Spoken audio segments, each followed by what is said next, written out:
Welcome back. Um, all nice to meet you. If this is your first time watching one of my vlogs, I think I'm up to 11 now. That is a lot of talking. This week, I thought I'd have a little focus slash rant on all of the side effects that seem to be appearing as a result of chemo and how slowly I feel like I'm um, turning into a bit of a shadow of my former self without wanting to sound too melodramatic. I have these days every now and again where I'm in more of a reflective mood, and I don't enjoy them particularly. I'd much rather almost be in a delusional haze of kind of floating on as if everything is relatively normal, which, as much as I try to convince myself that it is, it's not really. Um, so there's almost a cycle that the side effects of chemo follow.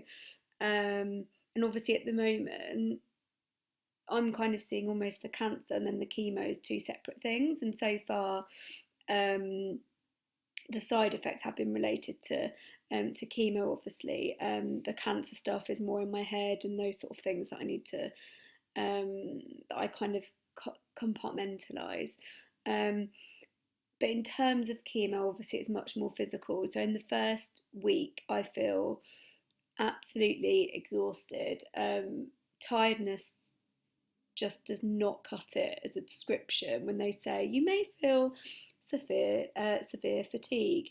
The tiniest things make me sleepy, and even like unloading the dishwasher makes me feel like I've just run a 10k race. And it's not just physical tiredness, but mentally too. And that could be because I've had 6 sessions of combination chemo now and 2 mini sessions of paclitaxel. So I'm on the home straight, which is nice.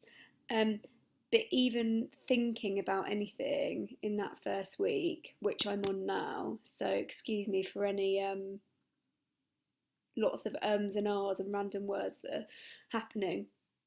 Um, but thinking about anything in this first week gives me a headache. So whether that's something work related, because I've managed to keep working, albeit from home, or even talking to Nick about how my day was, it all just feels like so much effort.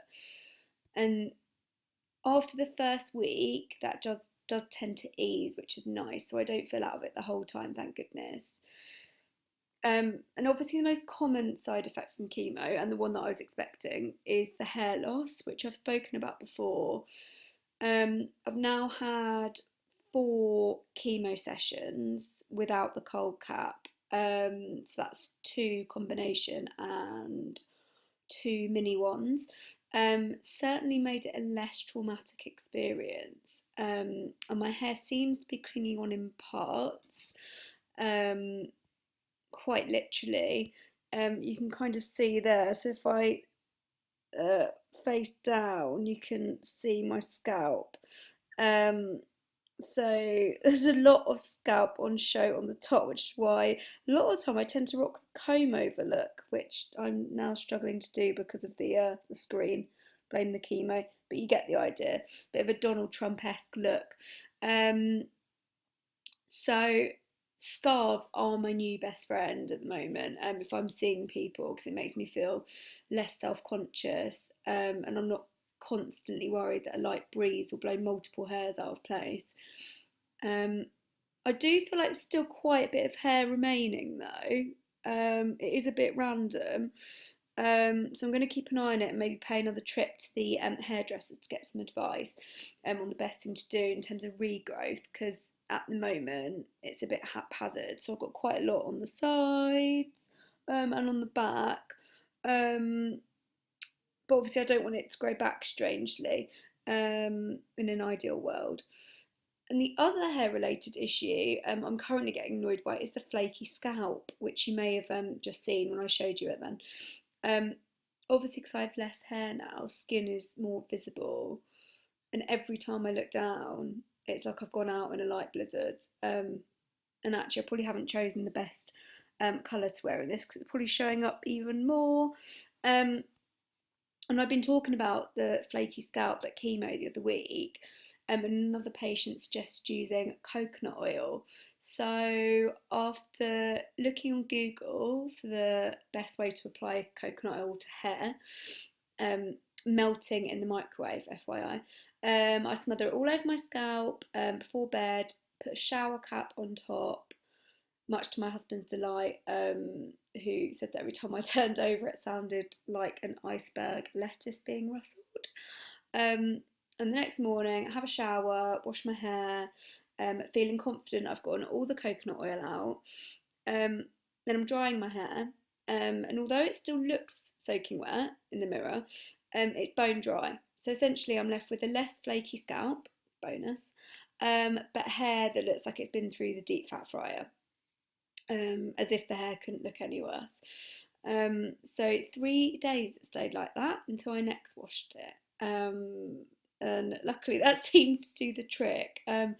Not sure I'll be doing it again though. And it's not just dry skin on my head either, like my whole body is so dry, no matter how much I moisturise. And it probably doesn't help that it's winter, obviously, it's been absolutely freezing, but it's getting to the point where it's so dry it's hurting. So my hands in particular are really painful. So the oncologist has prescribed a steroid cream, which hopefully should help with that. What else? Oh, I'm getting random red spots on my legs, which are a treat.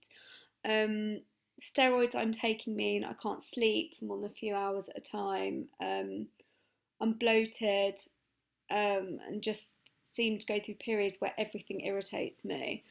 And I have to really concentrate on not getting annoyed at something as insignificant as not being able to fold a box down to put in recycling. And yes, really, I did get very frustrated by that last week. The irony is not lost on me that they compare eating whilst having chemo to being on a pregnancy diet. Yet I'm having menopausal hot flushes on an hourly basis. My God, they are horrible.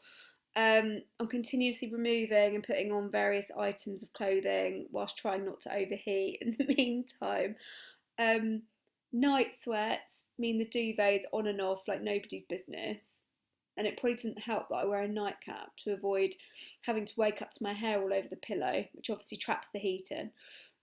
Yet another attractive feature my poor husband has to endure. Um, I think the latest, though, most concerning side effect is the tinnitus that started since I changed drugs about a month ago. And they did warn me it'd be a possibility, so I have been keeping an eye out for it.